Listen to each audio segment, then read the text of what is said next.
Good morning, students. Today I will teach you A to Z in cursive. Then start. How do we write cursive writing in this way?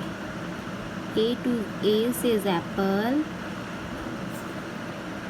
B says bar, C says cat, D says dog, E says elephant, F says fish, G says grapes,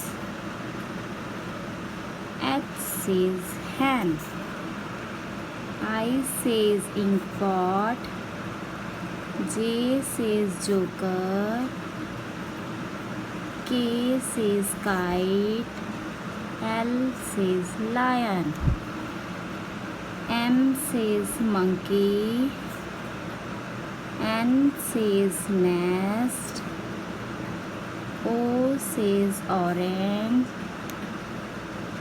P says parrot, Q says queen, R says rabbit, S says sheep, T says tiger,